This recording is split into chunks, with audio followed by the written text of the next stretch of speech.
हाँ जी सर। तो कैसे हैं आप सब लोग? वो चैप्टर नंबर 4 पर हम जो है टेस्ट योर नॉलेज के क्वेश्चंस करने वाले हैं। मैंने काफ़ी सारे चैप्टर्स के टेस्ट योर नॉलेज के क्वेश्चंस डाल दिए हैं और आपको last day test your knowledge की ये रिकॉर्डिंग सुनकर ही जानी है, इसलिए प्लीज़ सब्सक्राइब कर लीजिए चैनल को, ताकि आपको लास्ट दिन अपने यूट्यूब पर ये चैनल भी दिखेगा। जहाँ आपने 60 to 80 चैनल सब्सक्राइब कर रखे, उससे भी ज़्यादा कर रखे, वहाँ आपको ये भी चैनल दिखेगा और आपको ये दिखेगा कि नहीं हाँ अभी हमें एग्ज़ाम देने जाना है, तो एग्ज़ाम के 2-4 घंटे पहले हमें टेस्ट योर नॉलेज को भी देख के जाना है, क्योंकि ऑलमोस्ट हम सब कुछ जो हमें रिवाइज करना वो कर चुके होंगे। अब टेस्ट योर नॉलेज को सेल्फ पढ़ना और फिर सॉल्व करना, इतना टाइम हमारे पास होता नहीं है। आपने एक बार सुन लिया ना, आपका काम हो जाएगा। मैं वैसे ही बहुत अच्छे से एक्सप्लेन कर रही हूँ, डोंट वरी। ठीक है, तो ठीक है, चलिए स्टार्ट करते हैं। तभी चैप्टर नंबर 4 को डिस्कस कर रही हूँ मैं। Briefly describe the various stage of risk assessment process. Sir ये रिस्क असेसमेंट प्रोसेस यहाँ कहाँ से आ गया? चैप्टर नंबर 3 का क्वेश्चन, चैप्टर नंबर 4। देखो ये कुछ भी कर देते हैं ना, बाकी तो वो 3 में ही है, और 3 में हमने पढ़ा भी है कि असेस करना, रिस्पॉन्ड करना और रिपोर्टिंग करना। ठीक है, बस यही नाम है, वही चीज़ें हैं। ठीक है, इसके बाद इन्होंने क्या बोल रखा है, कुछ चीज़ें और ऐड कर दी। देखो जो बोला है ना वो हटेगा, ऐसा नहीं होगा। जैसे देखो मैंने बोला सबसे पहले असेस करना, रिस्पॉन्ड करना और रिपोर्टिंग करना है ना। असेस करना, रिस्पॉन्ड करना और रिपोर्टिंग करना है। तो इन्होंने क्या बोला, बहुत ज़्यादा थोड़ा और डिटेल में देकर इन्होंने बोल दिया कि वेरियस स्टेज बता रहे हो तो सबसे पहले अंडरस्टैंडिंग करना। तो अंडरस्टैंडिंग हमने भी देखा था, ठीक है, अंडरस्टैंडिंग हमने भी देखा था। उसके अलावा इवेंट्स, ठीक है, आइडेंटिफाई इवेंट्स करना और फिर रेजिडुअल रिस्क को असेस करना। ये 3 पॉइंट इन्होंने और डाल रखे हैं। ठीक सर, बाकी आया 315 से ये। हाँ sir. What are the components of internal auditors? Components of internal auditor क्या होंगे?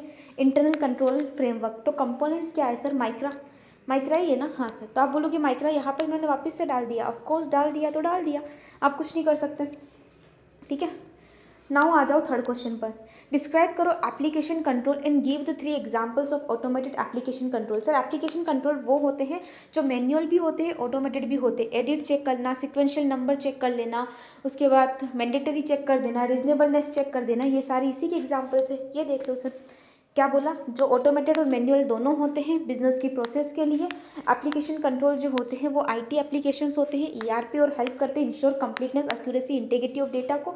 Edit check, sequence check, edit limit check, reasonableness check, format check और मैंडेटरी डेटा फील्ड्स यहाँ आते हैं। ठीक है, उसके बाद क्वेश्चन नंबर 4 कहता है a real time environment is a type of automated environment in which business operations and transactions are initiated, processed and recorded immediately without any delay। बिना किसी डिले के हम रिकॉर्ड कर देते as they happen।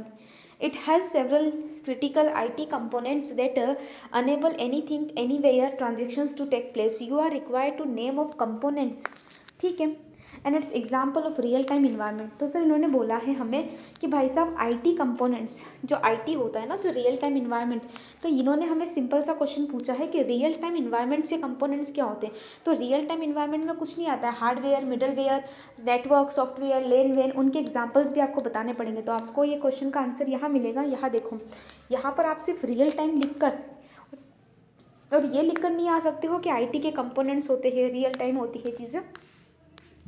ये 3-4 चीज़ें लिखने के साथ साथ आपको एग्जाम्पल भी लिखने होंगे कि एप्लीकेशन मैंने ईआरपी हो गया, मैंने सेप हो गया, मिडलवेयर का मतलब हो गया हमारा ओरेकल, ठीक है, वेब सर्वर, नेटवर्क का मतलब हो गया वाइड एरिया नेटवर्क, लेन हो गया लोकल एरिया नेटवर्क, और अगर हार्डवेयर की बात करें तो सर्वर, बैकअप और स्टोरेज हो गया। तो ये अंदर के एग्जाम्पल्स भी याद करने होंगे, क्योंकि एग्जाम्पल के लिए भी उन्होंने स्पेसिफिकली पूछा है। ठीक है, question number 5। The entity risk assessment process includes how management identifies businesses risk relevant to the preparation of financial statement in accordance with the entity's applicable financial reporting framework, estimates their significance, assess the likelihood of occurrence and decide upon actions to respond and to manage them and result thereof। ठीक है, इल्यूसिएट करना है circumstance that risk can arise and change. बताओ sir, ऐसे कौन से risk, ऐसे कौन से सर्कमस्टेंस होते हैं जहां हम ये कह सकते हैं कि रिस्क बढ़ती है, अराइज होती है और चेंज होती रहती है। देखो क्या होता है ना, जब हम नया मार्केट ढूंढते हैं, नए प्रोडक्ट ढूंढते हैं, नए पर्सनल ढूंढते हैं, नई टेक्नोलॉजी ढूंढते हैं, नया जोग्राफिकल एरिया ढूंढते हैं, नए फॉरेन मार्केट में जाना चाहते हैं, नए फॉरेन ऑपरेशंस करना चाहते हैं, तो पक्की बात है सर रिस्क तो बढ़ेगी। ये देखो सर, अगर आप अपना ऑपरेटिंग इन्वायरमेंट चेंज करते हो, न्यू पर्सनल लेकर आते हो, न्यू रिवेल्प इंफॉर्मेशन सिस्टम आता है, रैपिड ग्रोथ करना चाहते हो, न्यू टेक्नोलॉजी लाते हो, new business model, product and activities लाते हो, कॉर्पोरेट रिस्ट्रक्चरिंग्स लाते हो, एक्सपांड करते हो फॉरेन ऑपरेशंस को, अकाउंटिंग, न्यू अकाउंटिंग प्रोनाउंसमेंट्स लेकर आते हो, ऑल दी पर्टिकुलर केसेस हम कह सकते हैं कि यहाँ पर क्या कर सकते हैं, एंटिटीज रिस्क असेस प्रोसेस जो होती है वहाँ पर हम अराइज और डाउन के बारे में बात कर सकते हैं। ठीक है, डन सा। नाउ क्वेश्चन नंबर 6 पे आ जाओ फटाफट से। In an automated environment the data stored and processed in systems can be used to get various insights into the way of business operates. ठीक है, this data can be useful for preparation of management information system MIS report. ठीक है, MIS हम सभी जानते हैं। ठीक है, MIS अगर आपने नहीं पढ़ा नहीं, ऐसा हो नहीं सकता, क्योंकि इंटर में MIS का आपको अच्छा खासा चैप्टर में मिलता है एक column. An electric dashboards that gives a high level snapshot of business performance. In view of above, you are required to briefly discuss the meaning of data analytics. An example of circumstance when auditing is an automated environment, auditor can apply the concept of data analytics. The data analytics का मतलब क्या होता है? Set of system, set of techniques जो क्या करता है पता है, डेटा को कन्वर्ट करता है, रॉ डेटा को कन्वर्ट करता है मीनिंगफुल डेटा में। तो सेट ऑफ प्रोसीजर्स जहाँ डेटा कन्वर्ट होता है और रॉ डेटा मीनिंगफुल डेटा में कन्वर्ट हो जाता है। और यहाँ पर ये तो पूछ ही लिया डेटा, लेकिन circumstance when auditing is an automated environment, auditor can apply. कहाँ कहाँ डेटा एनालिटिक्स यूज़ हो सकता है बताओ। देखो सर, कोई फिक्स नहीं है। प्रिलिमिनरी लेवल में हो सकता है, जहाँ रोमम दिख जाए वहाँ हो सकता है, जहाँ फ्रॉड जेवी दिख जाए वहाँ उसका यूज़ हो सकता है। ठीक है, जहाँ जनरल एंट्रीज़ में हो सकता है। ठीक है, जहाँ फ्रॉड हो रहा है वहाँ मिल सकता है, जनरल एंट्रीज़ में हो सकता है, तो यहाँ यूज़ हो सकता है। ठीक है, नाउ आ जाओ क्वेश्चन नंबर 6 का आंसर में। 6 में बोला 8 पैरा पे आ जाओ। ठीक है, 8 पैरा पे चलो।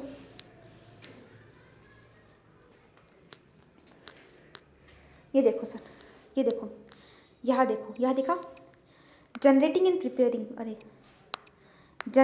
Preparing meaningful informations from raw system data using process tools and techniques are known as data analytics.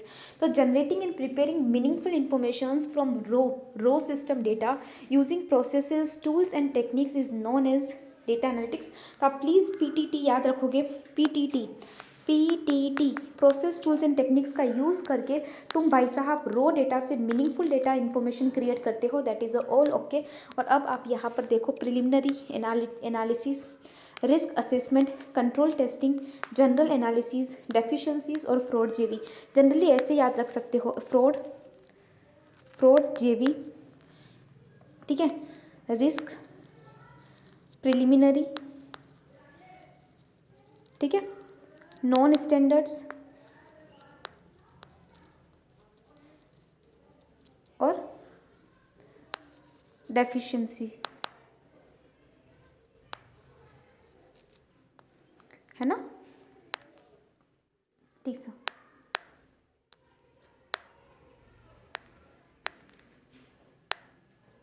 ठीक, चलो आगे बढ़ते। अरे क्वेश्चन। ठीक सर, नाउ वेयर, कहाँ, ठीक है, यहाँ पर आ जाओ। In the risk based audit, the audit approach can be classified into 3 broad phases comprising of planning, execution, completion. जानते हैं हम लोग।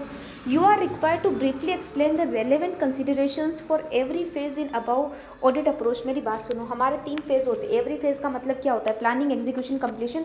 और यहाँ पर आप बताओ कि ऑटोमेटेड इन्वायरमेंट में इन तीनों फेज़ में हम कैसे काम करते हैं। तो देखो, बहुत सिंपल सा फंडा है। 3 फेज़ होते हैं, लेकिन हमको पता है कि हमको तो क्या करना होता है, हमें चीज़ों को इस तरीके से देखना होता है, जिसमें सबसे पहले अंडरस्टैंडिंग लेना, रिस्क के बारे में सोचना, उसके बाद उसको डॉक्यूमेंटेशन करना। ठीक है, असर्शंस को। That is all okay.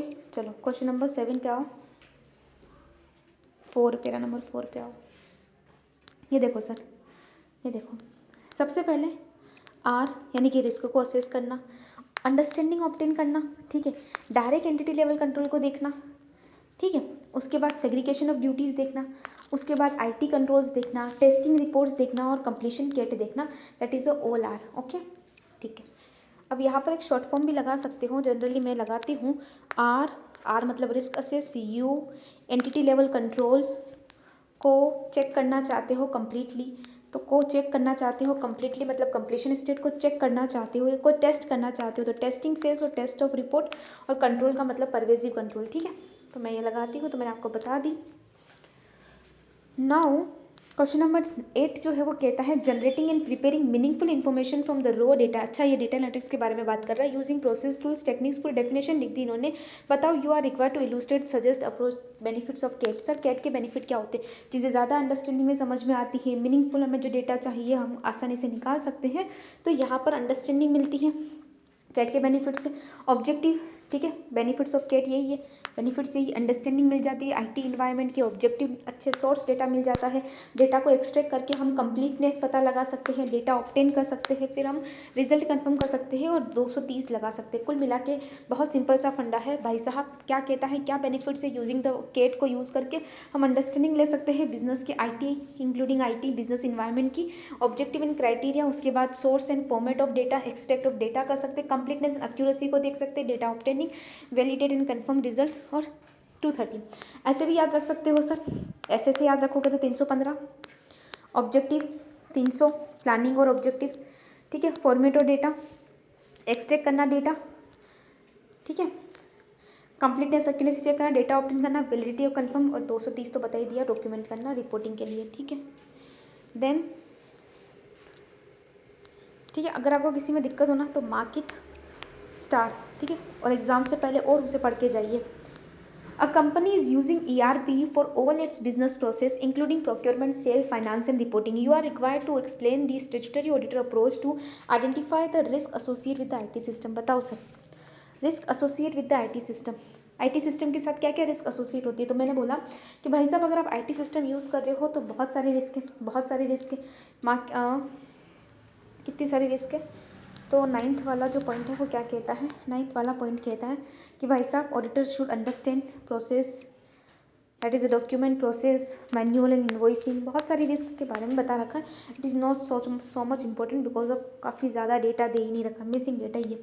Explain some of the international IT standards, ठीक है, गाइड्स एंड फ्रेमवर्क। सर कोसो बताता है 3 चीज़ों के बारे में। कोसो बताता है CRO के बारे में, ठीक है, CRO के बारे में कोसो बताता है, ठीक है सर। वही CRO को यहाँ एक्सप्लेन कर रखा है। पॉइंट नंबर 9 पे आओ, कोसो को पढ़ोगे तभी समझ में आ जाएगा। एग्जाम में आ चुका है वैसे वो, अभी May 22 में ही आया है, तो फिर से चांसेस तो बनता नहीं है कि वो पूछ लेंगे, पर फिर भी बता दो। 9 तो है ही नहीं, क्या हो रहा है ये, क्या बताया इन्होंने? पैरा 9, तो मैं पैरा 9 पे जा रही हूँ, तो आप बता नहीं रहे हो। वेयर इज कोसो?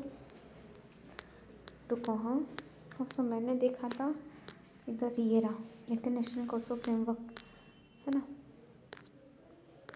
नहीं सर, यहाँ नहीं। इसके बाद तो अपन 7, 8 के बाद तो ओके, ये इंटरनेशनल स्टैंडर्ड्स इनके ये है। सॉरी, आई एम सॉरी, ये कोसो वाले नहीं है, वो CRO अलग ही है। ये इन्होंने इंटरनेशनल स्टैंडर्ड्स गाइडलाइंस निकाल रखी है, स्टैंडर्ड्स ऑफ ऑडिटिंग निकाल रखे हैं, ये कहते हैं गाइडलाइंस में। उसके अलावा 143 ऑडिटर की रिस्पॉन्सिबिलिटी बताता है कंपनी एक्ट में।